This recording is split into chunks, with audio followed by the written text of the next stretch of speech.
우리 당의 대선 후보군 풀이 참 풍성해졌고 경선 버스가 출발하게 되면은 서로 시너지가 나는 경선이 되지 않을까.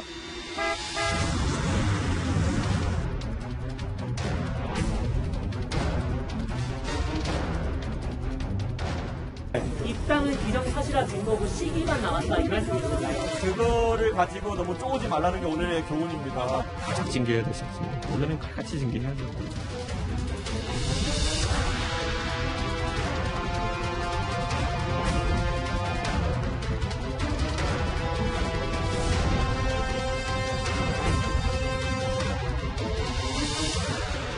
이제 제가 어떤 길을 이제 선택해야 될지 결정의 그 시간도 이제 다가오고 있는 거로 저는 생각하고 있습니다.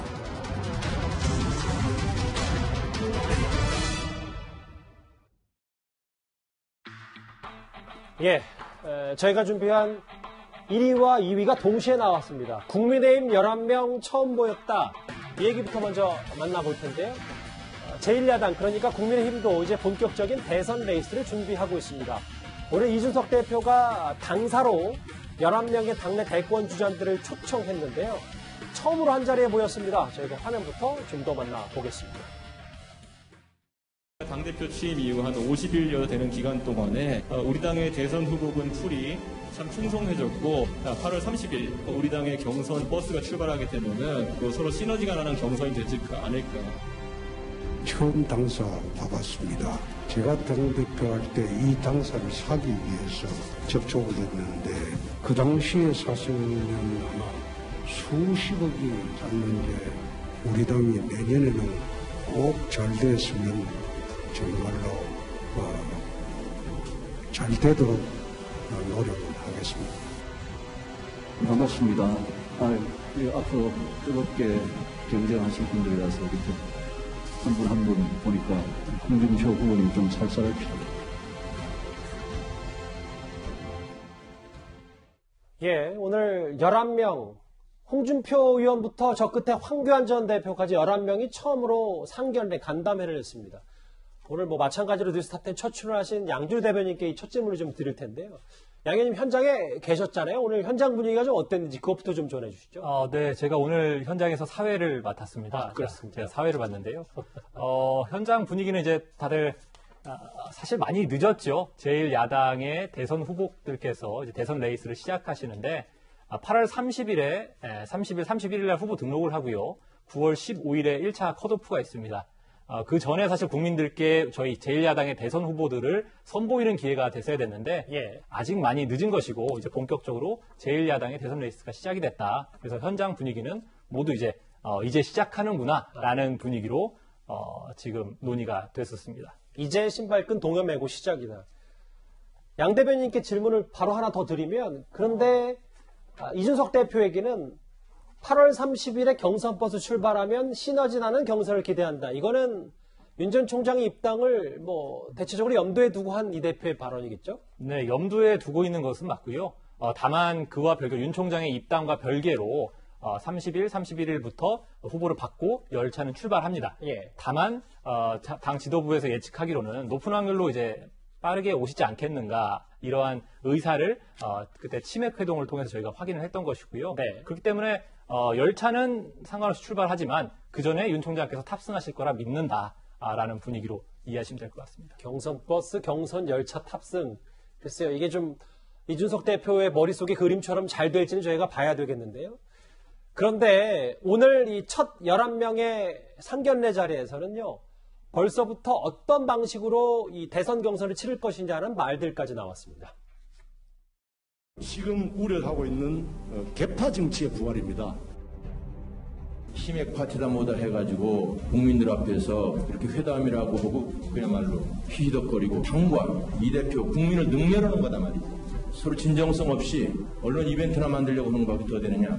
저는 그 점에 대해서 정말 안타까운 마음을 금할 수가 없고 경선물에 대해서는 특별히 드릴 말씀이 없습니다. 당에서 정해주시는 대로 따르겠고 저는 어쨌든 여기 계신 여러 정치 선배님들과 힘을 합쳐서 반드시 정권 교체를 이뤄내는데 제 모든 힘을 다하겠다. 최 전 원장은 그렇다 치더라도 앞서 김태호 의원이나 안상수 의원은 꽤 이준석 대표나 윤 전 총장을 겨냥한 말을 했어요. 장혜철 변호사님. 물론 후보들끼리 선의의 경쟁도 가능한 것이고 견제나 검증이 필요합니다만 한 가지 대의 명분, 정권 교체를 위한 원팀이 되어야 한다는 정신만큼은 모든 범야권의 후보들이 공유해야 한다. 여기에 대해서 반대하실 분은 저는 없다고 생각을 하고요. 일부 국민의힘 현역 의원들이 입당 촉구 성명 발표하는 것을 두고 개파 정치라는 단어를 쓰시는 분이 있는데 이것은 특정인에게 줄 서는 개파 정치성 촉구 성명이 아니었고 정권 교체라는 대의 명분을 위해서 국민의힘 제1야당이 중심이 되어서 함께 역할을 하자는 마중물이 되자는 그런 진정성 어린 성명이었는데 이런 부분을 개파라는 단어로 나누는 것은 조금은 맞지 않는 견제나 이해하더라도 좀 지나친 단어 선정이 아닌가 하는 아쉬움을 느낍니다. 그리고 또 한 가지 저는 지난 주말에 이준석 대표와 윤석열 예비후보의 치맥회동 정말 이 어떤 캠프 소속 여부를 떠나서 참 신선한 모습이었다고 봤고 그 건대에 있는 젊은 사람들도 많이 환호하면서 그동안 기성 정치권에서 보여주지 못했던 새로운 화합의 메시지나 정권 교체를 위한 통합의 어떤 장면이 연출됐던 거 아니겠습니까? 그 부분에 대해서는 그 치맥 회동에 대해서는 국민 캠프 대부분도 전부 다 박수를 보내고 있고 아마 국민의힘의 양준우 대변인도 마찬가지겠지만 참 잘한 회동이었다는 평가가 있을 겁니다. 그런데 그걸 가지고 히히덕거렸다 이렇게 말하는 건 윤석열 후보를 떠나서 당 대표이신 이준석 대표에 대한 예의가 아닌 것 아닌가. 잘한 것은 잘했다고 조금 인정하고 함께 경쟁도 하는 그러한 어떤 범야권 경선이 축제처럼 이루어질 수는 없겠는가 하는 기대감을 한번 가져보겠습니다. 이학년님이요? 제가 현장에 있었고 비공개 회동까지 제가 참여를 했으니까요. 이 발언은 사실 특정 후보가 이제 언론의 스포트라이트를 받으면서 조금 이제 경선 과정에서 공정함을 유지하지 못하고 있는 게 아닌가라는 후보의 섭섭함을 표현하신 거고요. 안상수 의원. 네네. 비공개 회동 때 경선이 시작되고 난다면은 공정하게 지도부는 공정한 경선을 유지할 것임을 이렇게 표현을 하셔서 해결된 양해가 된 내용이 되겠습니다. 공개적으로는 반대하고 비공개에서는 또 봉합하는 발언을 하셨군요. 안상수 의원이. 알겠습니다. 이준석 대표께서 그렇게 봉합하는 말씀을 하셨고 안상수 후보께서도 이해를 하시고 공정한 경선을 부탁드린다는 말씀으로 봉합이 됐었습니다. 양준우 대변인이 여기 뉴스타팬 출연하니까 저희가 몰랐던 사실들도 여기서 하나씩 더 알게 됐습니다. 가끔 꺼내드리겠습니다. 알겠습니다. 김관욱 교수님. 그런데 벌써부터 좀 경선 얘기가 나오는 게 1차 컷오프, 1차에서 이제 가려지는 100% 국민 여론조사를 하겠다.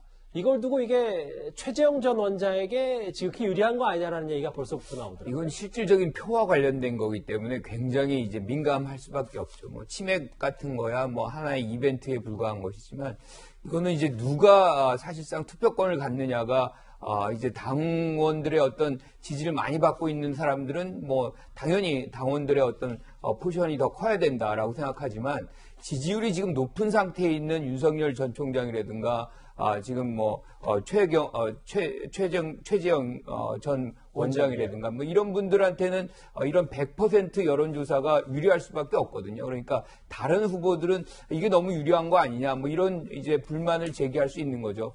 그런 과정 속에서 이제 홍준표 전 의원 같은 경우는 1차는 좋다. 1차 컷오프는 이렇게 하지만 2차부터는 당원 당규로 해서 50% 당원, 50% 여론조사로 가야 된다. 이런 식으로 지금 이 부분에 관해서는 아마 굉장히 논쟁이 심할 겁니다. 그래서 1차는 아마 정해진 대로 100% 가겠지만 2, 3차부터는 굉장히 심각한 이런 어떤 논란이 재현될 가능성이 있다 이렇게 봅니다.